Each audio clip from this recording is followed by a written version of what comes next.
Thank you so much for having us today. I was so excited to get this invitation and to speak to all your students, and so honored when I saw that I was doing this along Ms. Montoya.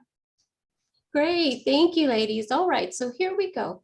At this time, we're going to go ahead and do a Q&A session for our students. So I will start out with the first question.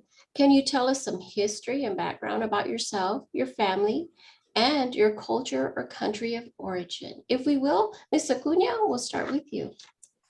Thank you for the question. I was born in El Fuerte, Sinaloa in Mexico. I moved to the US with my parents when I was 6 years old, first in South Texas. Both of my parents worked in restaurants. I still remember the day they signed me up in a McAllen school, and I was so terrified because I could not speak a word of English at that point. And I had a wonderful first grade teacher, Mrs. Aguilera. She taught me English in 3 months. By 5 months in, it was my dominant language. So I'm still so thankful to my first grade teacher for that. And because of that, I've been able to continue to succeed where I go. So since then, since being a Mexican immigrant from South Texas who grew up in the border, I've gotten to attend the University of Texas at Austin. I've done some really cool things. I've worked for 3 members from the Texas House. I've worked in Congress. I worked on a presidential campaign, a governor's race, started a political nonprofit, and now work at PepsiCo, one of the 50 largest companies in the world. Amazing. My goodness. There's hope for every student today. Thank you, Ms. Acuna. And Ms. Montoya. Well, thank you. And that's such an incredible story. And I remembered the story, and I'll start at one point where I worked for the President of the United States, and I had an office in the West Wing of the White House. And I remember that day when I walked into the White House and I thought, I owe all of this to my family from those that came before me because they sacrificed so much. My grandparents, I'm an immigrant, my grandparents were from Mexico, from Chihuahua, and they came here with just the clothes on their back. And my mother was born here. My father, although, had a very different background because he was from northern New Mexico. His family never came to the United States. The United States came to them because the United States bought that portion of what was then Mexico, and it became part of New Mexico as well. But what was really important is that family has been such a big part of who I am. When I was growing up as a very young little girl, we lived with my grandparents from Mexico who were living in the United States, but they didn't speak English. So I learned Spanish before English as well. And when I think about the sacrifices that they made to be sure that their kids could get every possibility and live the American dream, that is what I thank them so much. My father was a World War II veteran who went from his high school straight to the World War II, but he went to college on the GI Bill. And that was really important for my family and for my father, who said, all of us needed to get that education. My mother went back to college when I was in high school. She ultimately started and taught at Thomas Jefferson High School. So if you're out there from TJ, welcome. But that is my background. I owe it all to my family. I owe it to those parents who made all the sacrifices in the world, and to my grandparents from Mexico who made the sacrifices to come here. Thank you so much, Ms. Montoya. Yes, such an inspirational beginning, and also the importance of family and their support. So I'm glad that your heart, you're sharing your heart with our students today. I'm going to go ahead, and at this time, I'm going to ask our second question. What motivates you as a Hispanic leader? Do you have any specific memories that highlight your cultural goals and values? Yes, Ms. Acuna. I'm going to get a little bit emotional because Ms. Montoya talked about the American dream and all of those sacrifices. And so for me, that was watching my parents. The memories that I have are 2 people who came to the US that couldn't speak English, who were working in restaurants. My mom, she was a waitress. And after she would come home, and when I would get out of school, we would make these desserts called flanes.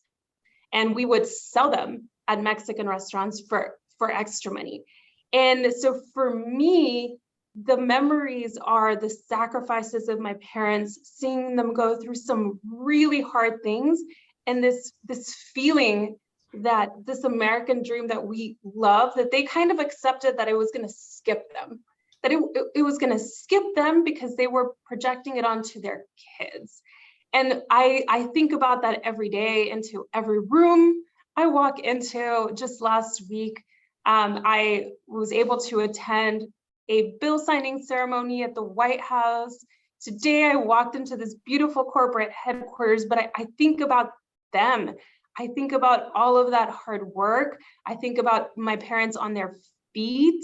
I think about making, like, all of the hustle. And what I'll tell all the students watching is to never be ashamed of that, to never be ashamed of where you come from, to embrace it. It's what makes you you. It's what makes you strong. I love sharing that story about my working class parents, and because they're the reason that I am where I am, and they're what motivates me to do something for all of the community. Yes, thank you so much. And just embracing where you come from, I think that's a message in itself this morning, Miss Acuna. Thank you for sharing that. Miss Montoya, at this time. I'm going to follow up with that incredible vision and picture that Miss Acuna just shared for all of you, the students who are listening to this. I have a painting that I got in New Mexico that is of a little hut that doesn't even have electricity, a little cabin that's up in the mountains.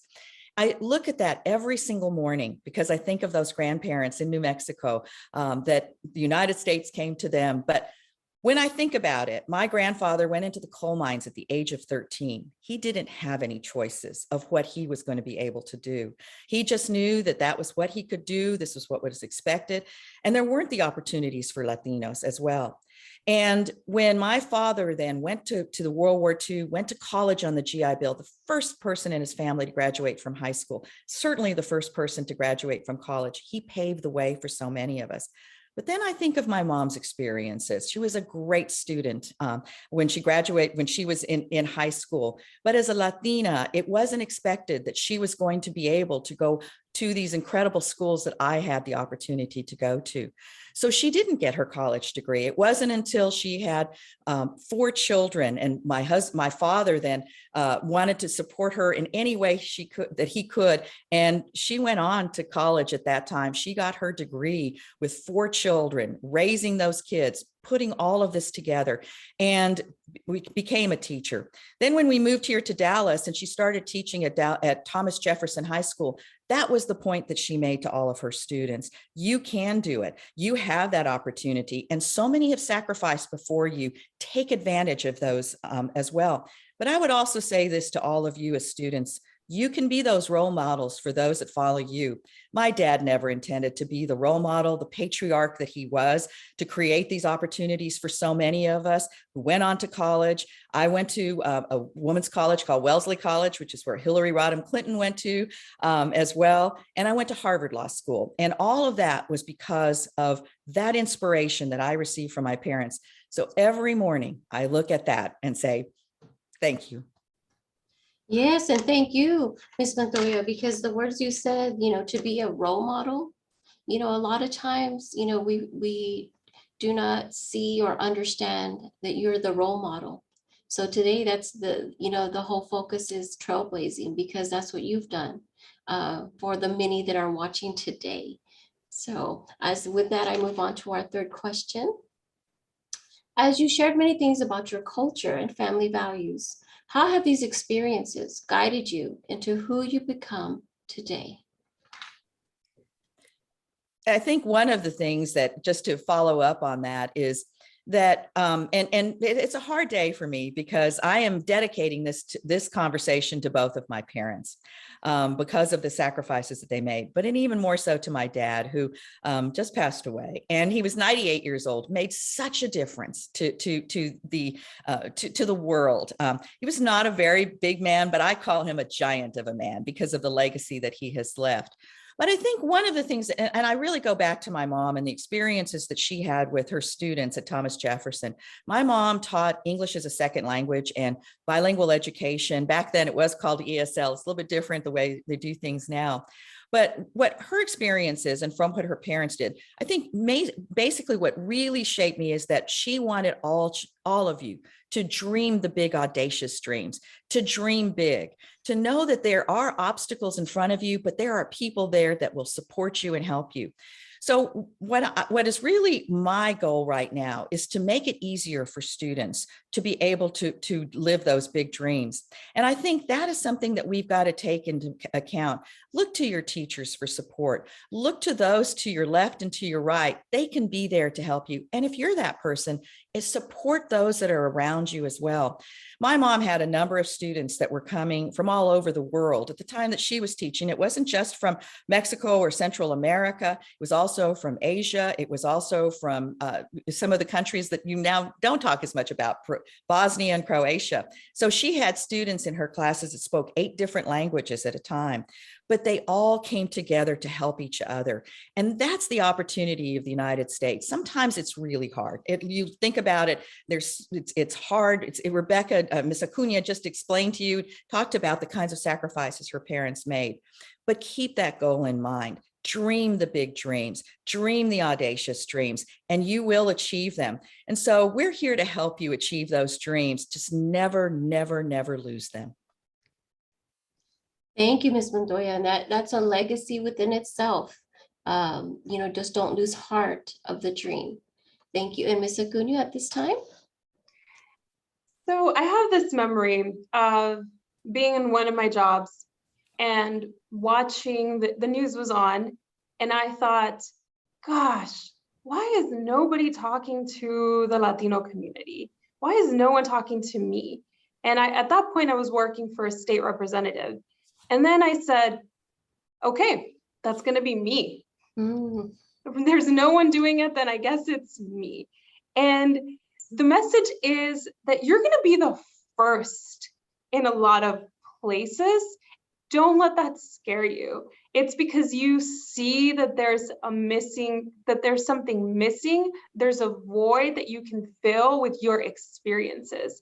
I've been the first many times in my career. I was the first Latina director of government affairs at this company. I was the first Latina communications director at a political party where I worked, the first for a governor's race.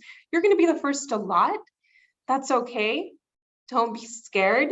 If you see something missing, it means that you're the one who can accomplish it. Because if someone else had noticed it before, they would have fixed it already. So step in. Your experiences have prepared you to take that on, and you can be what we're missing. You can fix that for us. I would also add to that comment as well, that one of the important aspects is that as you are the first, remember that in Texas, Latinos are such an important component of who we are and what we're doing as well. Think about it this way. Over half of the students under 18, over half of the people under 18 in the state of Texas are Latino. So here we are in Hispanic Heritage Month. It is the heritage of Texas. Yeah. Latinos are the heritage of our state. And so your voice is critically important to be heard. And sometimes you assume that everyone will know of your experiences and what it's like, but don't assume that. Just as Ms. Acuna had said that you're going to be the first in many instances, remember that. And so people are learning from you. And maybe that's the beauty of having an event like this during Hispanic Heritage Month, is we're able to celebrate and the experiences that others don't have. During other periods of the time when it's African American and it's Asian American and any other of the incredible months that we're celebrating, it's important that we all listen to each other. So you're going to be giving that kind of voice. You're going to be that example. You're going to be those that others learn from, and your experiences are important ones, and people need to hear them. Yes, I was just thinking as both of you were speaking, you all hand the torch of being a trailblazer to many students today. So with that, let's move on to our next question.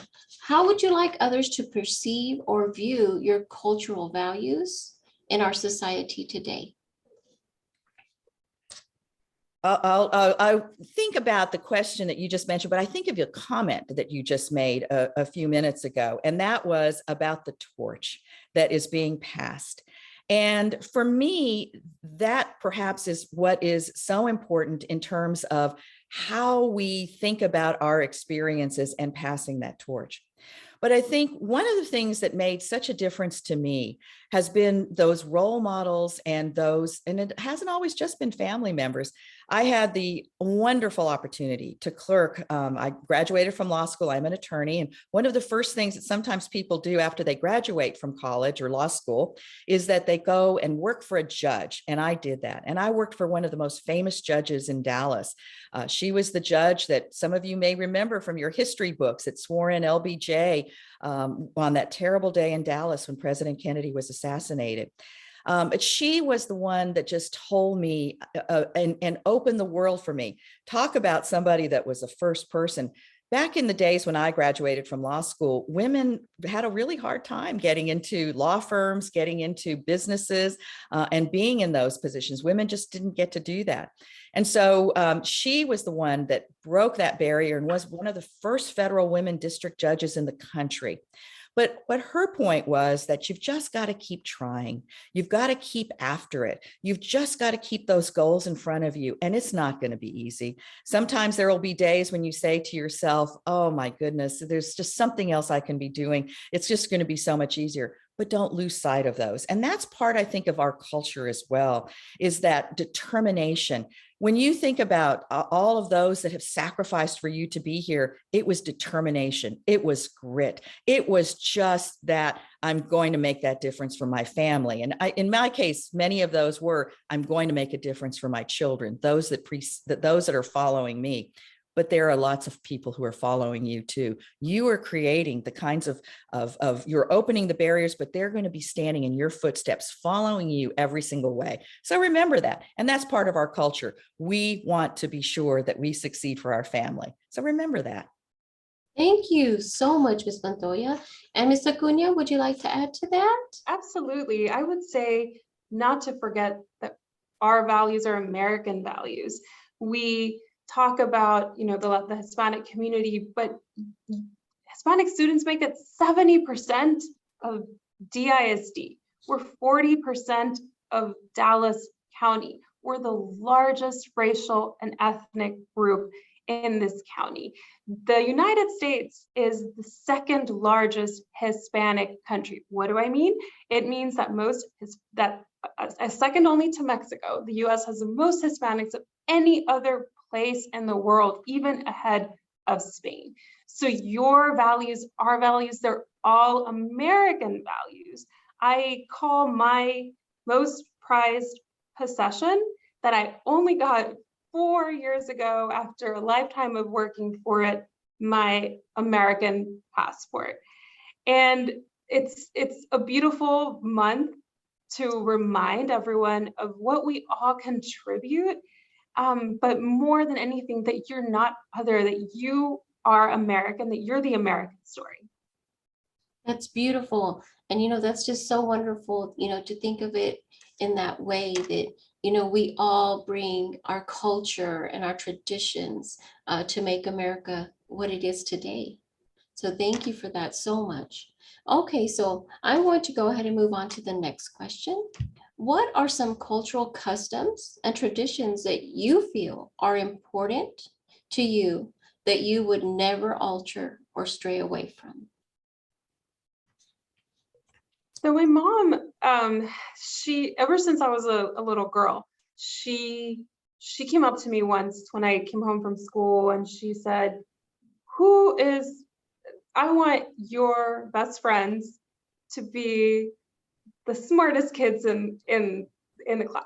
Now, doesn't mean that your best friend has to be the smartest kid in the class, but what she really taught me since a young age that I continue now is to be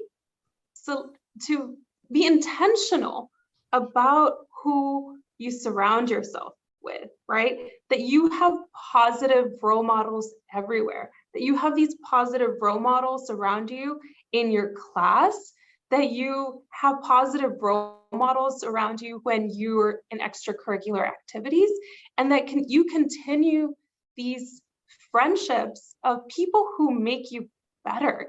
And we've all heard the saying, dime con quién andas y te diré quién eres, which is tell me who your friends are and I'll tell you who you are. But what this does is that it creates what you see as normal, right?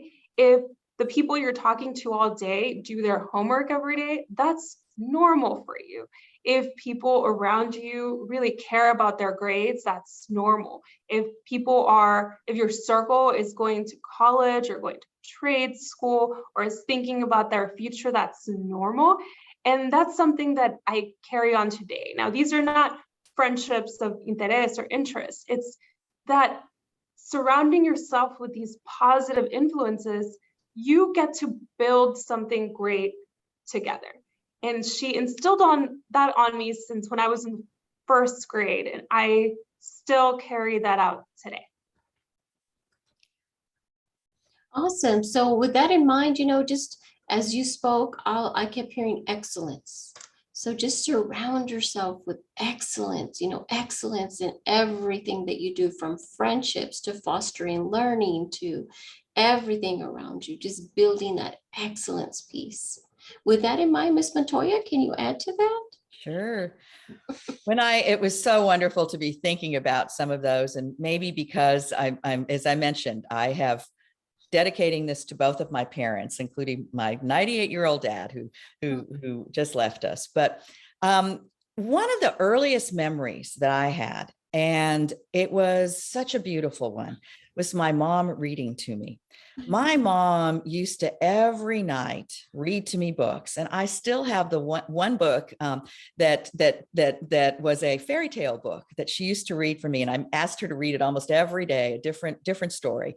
And my mom had I had three younger brothers.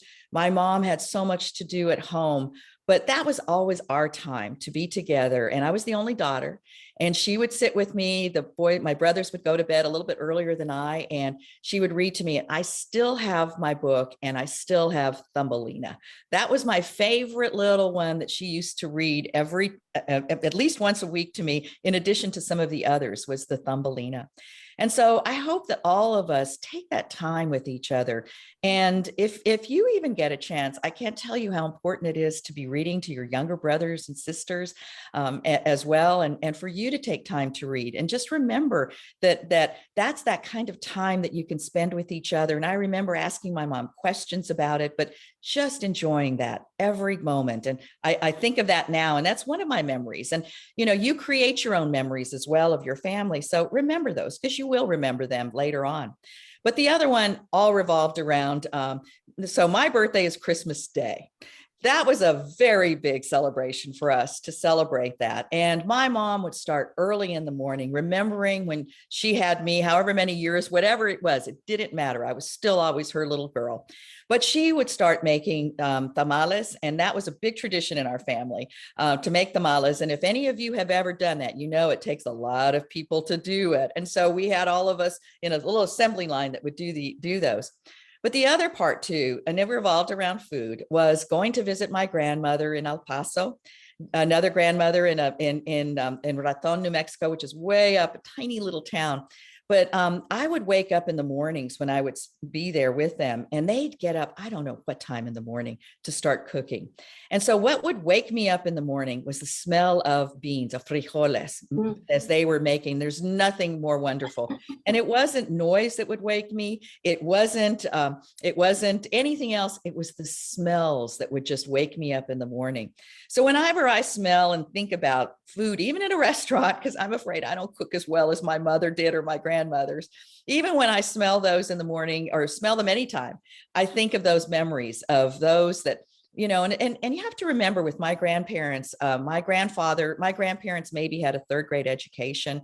My grandfather, as I mentioned, went into the coal mines at the age of 13. They didn't have a lot of great education. But I remember my grandmother reading her little novelas, the little books that were illustrated. I don't know how much she could read them, but the pictures helped her. to be able to do it. So those are the memories of being able to have someone reading, seeing people reading, and then the smells of Christmas, and then the smells in the morning of what they would do to make sure our lives were even more wonderful. This is what they gave to give back to us. Oh my goodness, I just love that. And as you spoke, I kept thinking, just to cherish the aroma of family, of traditions, of the little things that, we can look back and your heart just flutters just thinking about them. And I am one, I love a great tamale. So when you brought that up, I got hungry already.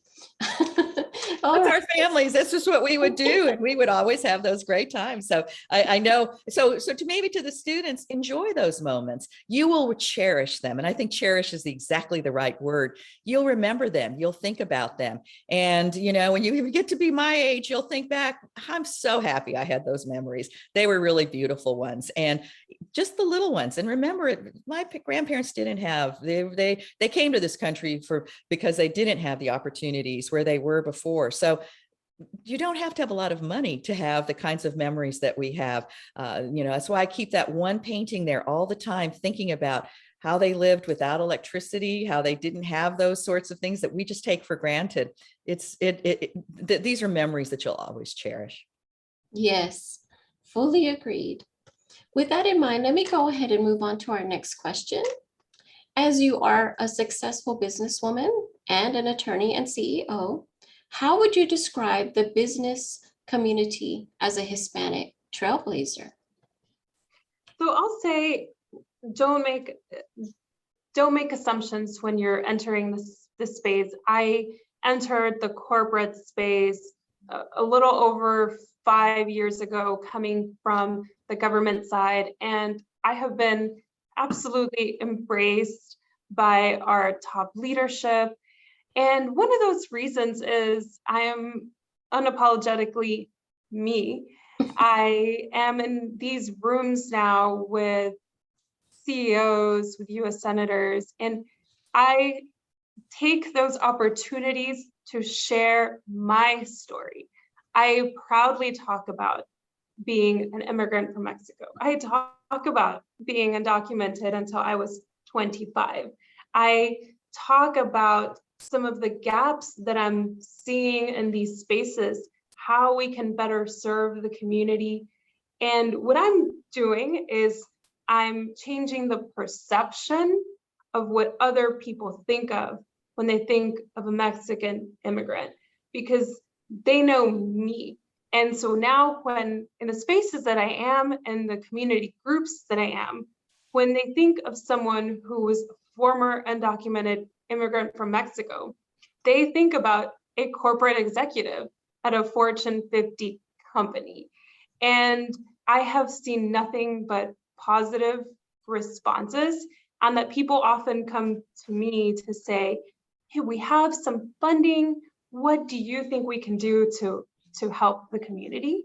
So I'll tell you the same thing: is embrace your story. Don't be ashamed of it in sharing it. For me, sharing that in the business world has led to the business community adopting different policies and different rules simply because there was someone there who could tell them that something needed to change. I've had nothing but wonderful experiences. Oh, yes, ma'am. Ms. Montoya, would you like to add? I would, and I come from a little bit different era of Miss Acuna. I was one of the first Mexican American women to graduate from Harvard Law School. There weren't very many Latina lawyers. I was the first Latina lawyer to become a partner in a big law firm in Dallas, and one of the first in the country. And so what I learned from that experience was that sometimes when you're in that, you kind of feel like you've got to be better than everyone else, that you've got to be more prepared, that you've got to be able to do that. It puts a lot of pressure on you. So when you're dealing with that pressure, here's a little bit of advice I would give to you. And that is, be sure to have a circle of friends, have a family behind you that you know will always support you no matter what, and is there to help you and support you. my parents would do that. I mean, I remember sometimes coming and just saying, oh my goodness, it's just so hard. And I'm trying to juggle my daughter, and I know I'm one of the first, and people are looking to me because they don't know anyone else that looks like me, that's been around their table. And remember, we're also women too. As a woman, that was in addition to that. But the other thing too is that I had a circle of friends, and then my husband, and then later daughter were always those people that I could turn to. And it didn't matter what the rest of the world was like. I knew that in their minds, I was doing the absolute best. And that gave me the support, and that gave me the confidence to be able to do what I needed to do.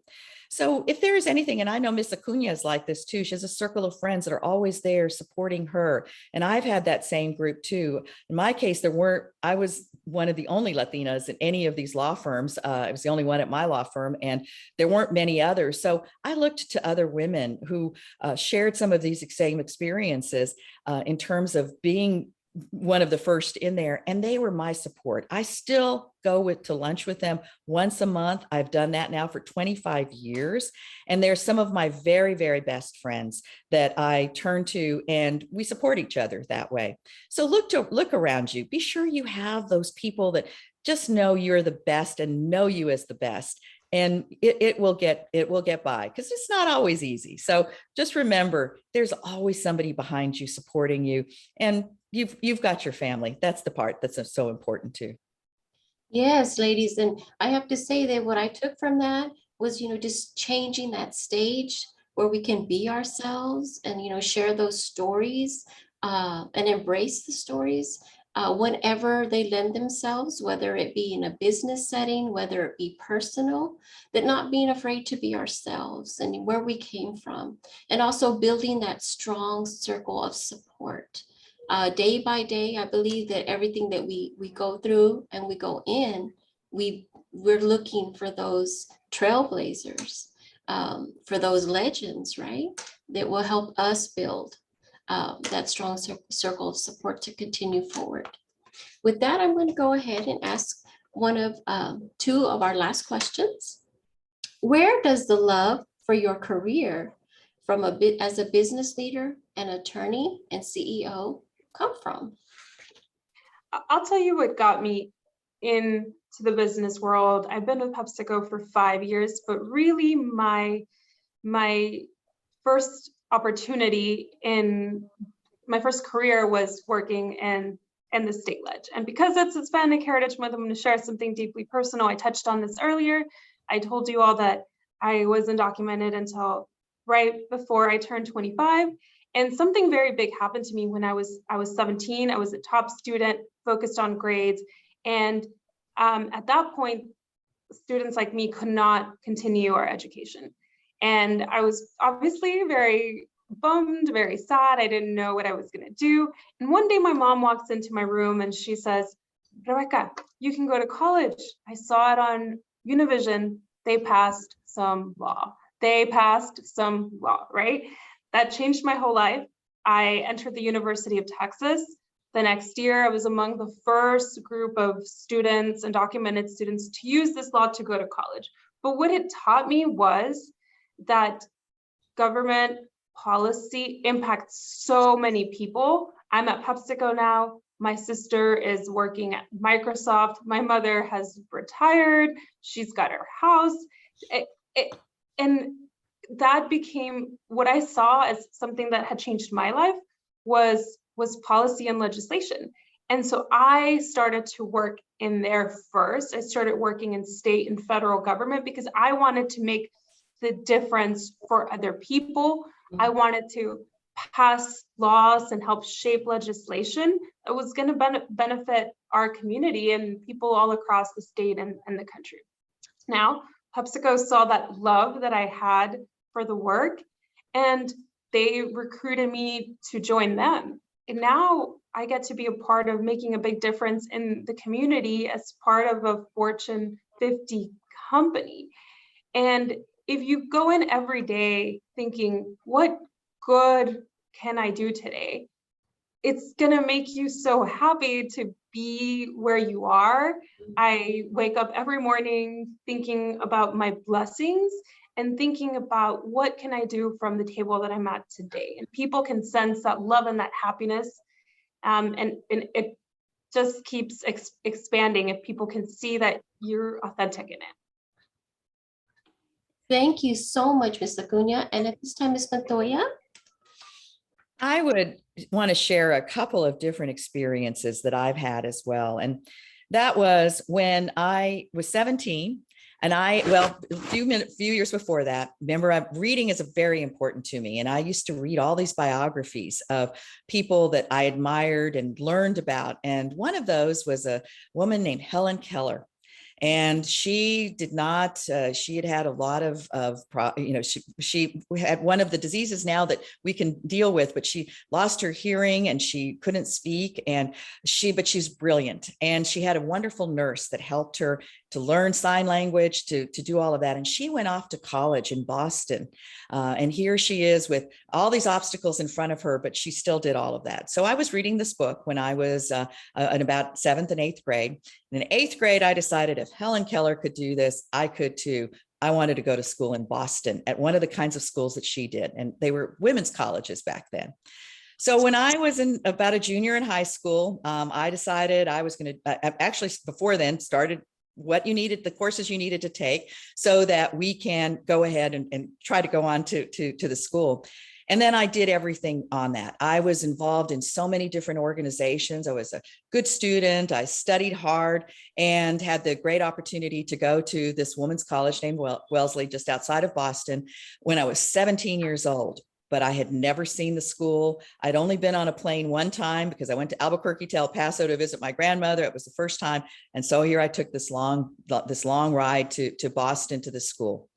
After my first year in college, I wasn't sure what I wanted to do. I was thinking maybe I wanted to go on and get a profession of some sort. But every summer after that, I used to try to do volunteer work when I would come back to Dallas. But my very first summer was to do some volunteer work at what is called Children's Medical Center, that some of you may know as well. It's a wonderful hospital. And I was a volunteer there my first year.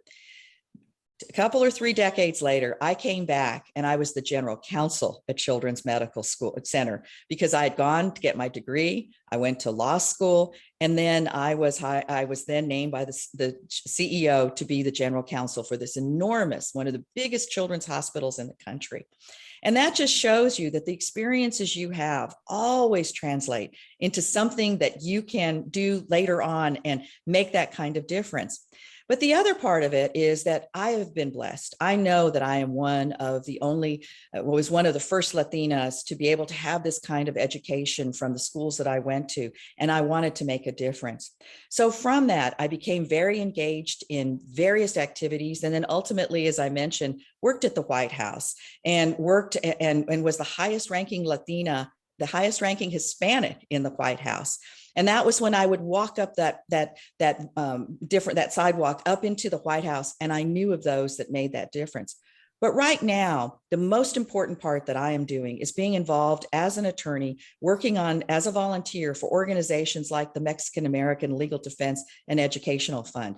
They were so involved in making sure that children who were here, children of immigrants who might not have been here legally, could get an education in Texas. MALDEF did that. And that's the kind of thing that all of you can make a difference, because you can give back, support those organizations, and you can be there as attorneys making a difference on civil rights, because we still have to do that for those that follow us. Everything that you've heard from Ms. Acuna that paved the way, that's the kind of thing that you can do too. So I encourage you to think about how you're going to make a difference in the future. You can do this professionally, you can do this as a volunteer, but never, never stop being engaged. Your voice is important, and you need to be there at that table making those kinds of policy changes, because if you're not, who will be? It's maybe not the people that you want to be doing that for you. Thank you so much, ladies. And you know what I take from that is just to be that catalyst to catapult, the good in everything, and also just bringing all the experiences, whether it's been 30 years, whether it's been 5 years, whether it's been 6 months, bring that experience to the table so it can be used to thrust forward for the Hispanic community. So I thank you for that. We're going to go ahead, and at this time, I would go ahead and ask the last question. And it is, oftentimes in learning about cultures, we can misinterpret daily behaviors and actions. Are there any specific customs that you would like for us to better understand? I would say that to remember to note that we're a very large and diverse community, and I've seen us do the same thing too. We come in all different shades, shapes, sizes. I was in Oaxaca for the first time recently, and I felt like a foreigner because people look so different from the way they do in Sinaloa. That doesn't make them less Mexican or less Hispanic. And I think what we hear in the US side often is sometimes it's our own community telling others, you don't look Hispanic. That's hurtful. We have Afro-Mexicans, Afro-Latinos, we have blonde Latinos. So just remember, we are very diverse. Some of us speak Spanish, some people don't. But we are still one community. And then for those of us, for other people, is I feel like sometimes the speaking Spanish gets people upset. And to me, that's so odd. It's just that some things don't translate into English. Sometimes I still to this day speak to my mom in Spanish, and I always spoke to my dad in English. And I got to do this amazing fellowship in Europe this summer, and Europeans speak so many languages that all that to say, and we're a diverse culture. We come in different shades, shapes, sizes. We're all still Hispanic. And the second is don't bully others for speaking Spanish, and don't be afraid to do it, because in other parts of the world, they're learning multiple languages by the time they're 4, 5, 6 years old. Thank you, Ms. Acuna and Ms. Montoya.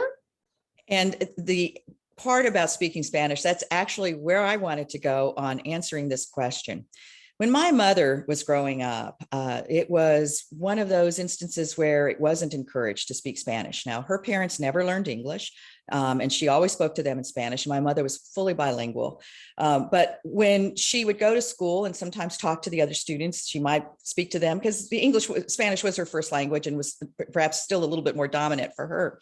And but the school wouldn't allow them to speak Spanish. It was almost as if this was somehow not an American kind of thing to do, even though in our English language, we use words like rodeo, barbecue, barbacoa. There's so many words that are part of our English language that are all Spanish words that have been somehow turned into some sort of an English word as well. But I would just say in terms of the customs, I hope that we do start embracing more and more of that in terms of what we see in the world. It should be an incredible advantage to be able to speak 2 languages. There's always a joke about that with Americans, that in other languages, you can speak 3 languages and you're called trilingual. And if you speak 2, you're bilingual. And if you speak 1, you're American. And so I think we need to get away from that and embrace the fact that we have a country that has so many languages being spoken, and that it's an advantage that you speak Spanish as well. So I would say that one of the customs I would like to see us encourage and even broaden in our country is that adoption of knowing more about different cultures, speaking different languages, and understanding that we are part of an incredible global world that needs that kind of language appreciation. So for those of you that sometimes might think, maybe I shouldn't be speaking Spanish, and I have to say, even though I spoke Spanish first before English, my parents were afraid that I might fall behind and not be able to do as well in school. If I had these 2 languages, I would get confused. Believe me, young people don't get confused with different languages. It's just an advantage. So read those books in Spanish, read those books in English, be proud of the fact that you can speak 2 languages or 3 languages. That's something that is a custom that I hope that we adopt in the United States, being able to be multilingual. And certainly if you have that ability to speak Spanish, keep using it. It's really important to do that. Thank you, ladies. And that is just so profound. And I know that our students, it's something their hearts needed to hear today as well, is just take that advantage of speaking Spanish, another language, and that it's going to be an incredible asset in the global community now and in the future. With that being said, ladies, at this time, I will open up for Q&A from our students. And I do have our first question from Lorena Rosales from Skyline High School. The first question is, do you remember having any specific struggles with your family growing up? Lots of them. Oh my goodness. I said both of my parents worked minimum wage jobs. It was very hard for them my sister and I only a year and a half apart. So 2 people in college with 2 restaurant jobs was very, very hard. We had to sell the house. There were times where my parents for some time stayed at my sister's friend's parents' house. I mean, it was very hard. It was the immigration issues, financial issues, home security issues, not having a house, worrying about your job, not seeing a light at the end of a tunnel, lots of challenges. My mom was after working at a restaurant, she was working retail and at a home improvement store. And one day someone told her, "You're the lowest paid employee here. I just needed to let you know." She was the only one making $7.25 an hour. And she was really concerned. She was grateful. We're always grateful for what we have. So grateful to have a job, but upset that she was making so much less. So that there were a lot. I would say just you have to look forward.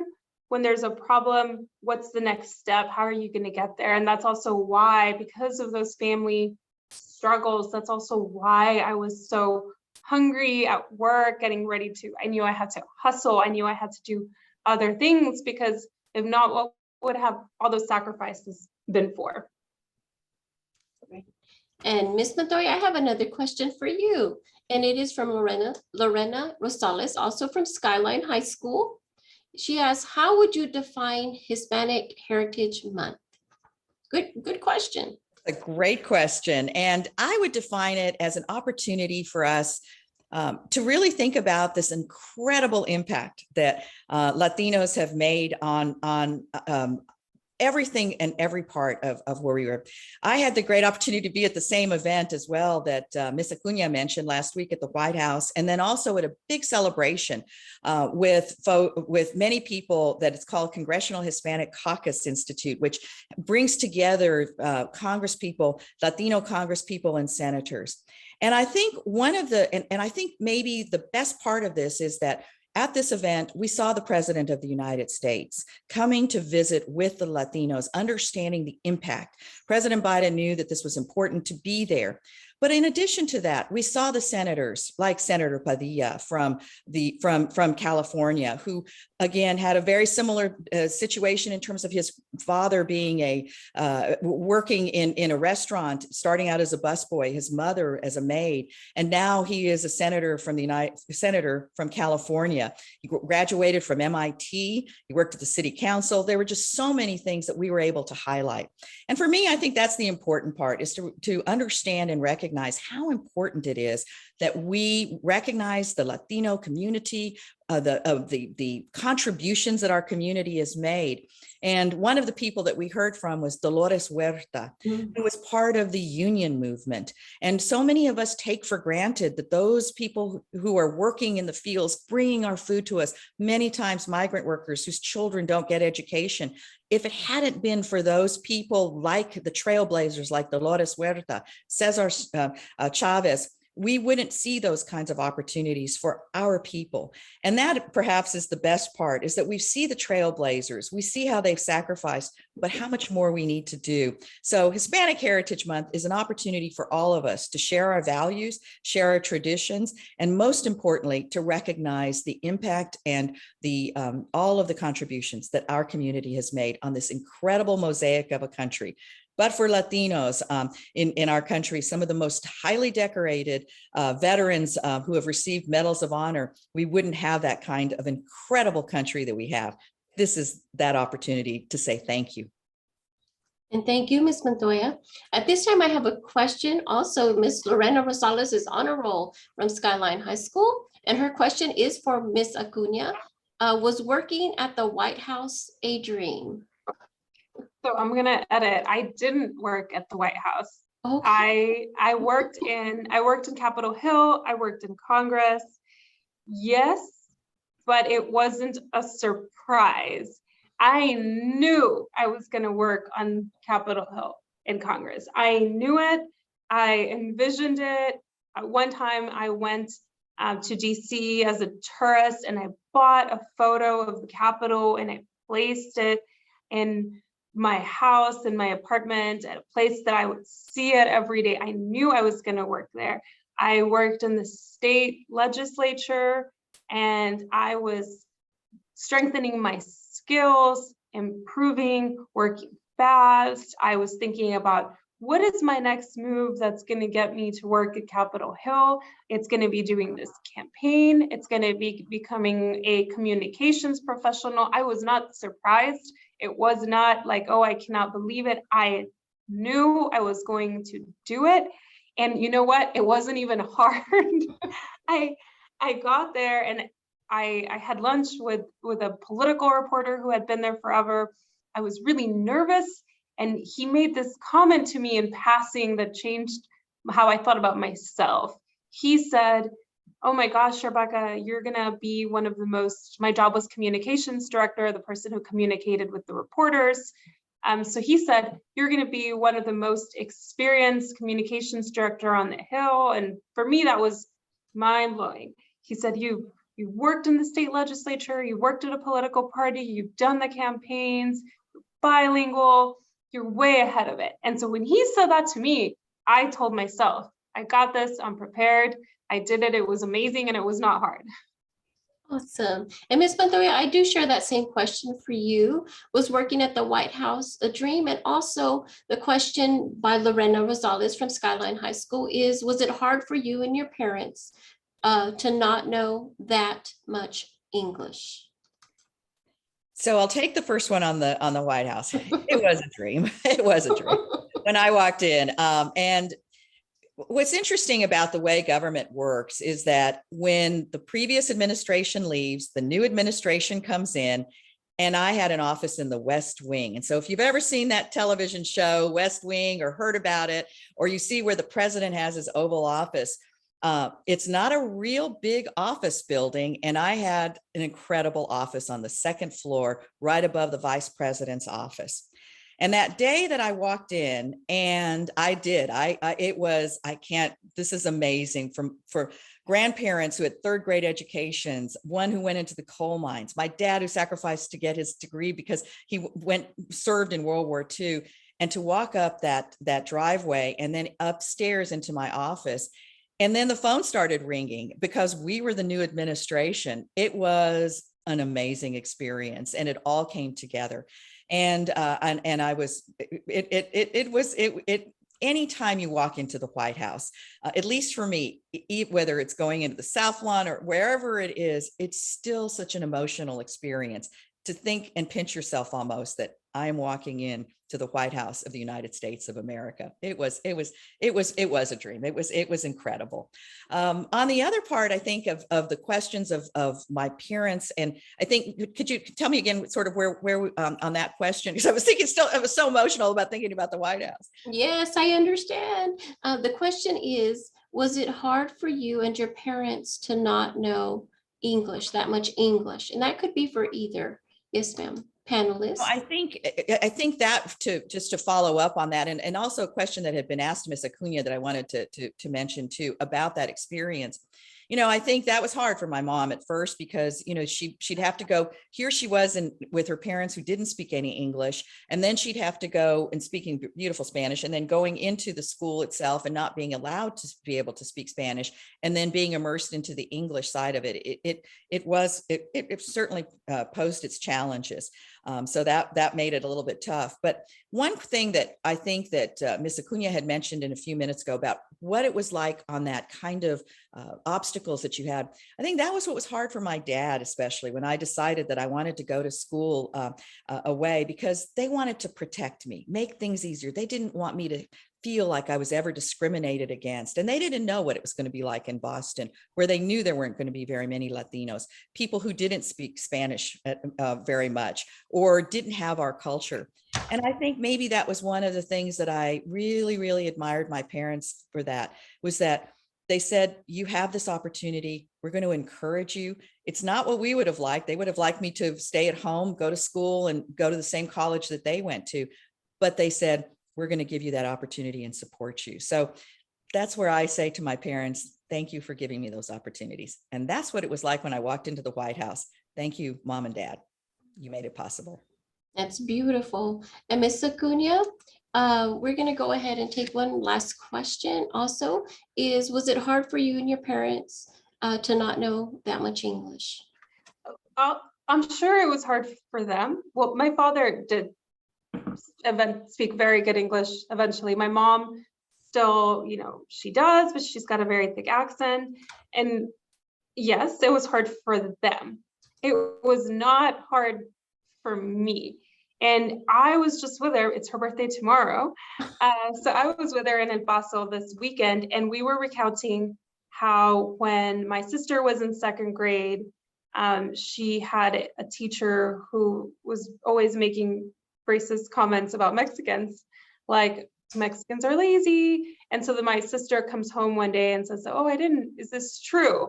So my mom, not speaking English, this would have been 1991, walks into the school, asks to speak to the principal, had practiced very hard, and she very politely said, I would like to see where in the second grade lesson plan it says that Mexicans are lazy, because that's what the teacher is teaching my daughter. And I think about that, and it just makes me say, like, she did some hard things. It never embarrassed me that she had broken English, or that she had a thick accent, that she has a thick accent. It just said, wow, she was able to do that. She was able to take us this far with that limited English. And if she could do that, I can do anything. Now, other things are hard. Like, certainly I couldn't ask her about college application process, here in the United States, the financial aid process, housing. And for that, I would encourage you not to feel ashamed to seek other resources, to ask your counselors, but don't ever be ashamed of where your parents come from or how good or bad their English is. Great, thank you. And with that being said, ladies, we are coming to an end of our webinar. So I want to thank you both, Mrs. Acuna and Ms. Montoya, for sharing your heart and your inspirational stories and experiences as Hispanic leaders with our students today. And I thank you, viewers, for just being with us today and enjoying this time. And I hope that you leave with knowledge and insights from two amazing Hispanic trailblazers. Thank you. Thank you. Happy Hispanic Heritage Month. Thank you. You all can do hard things.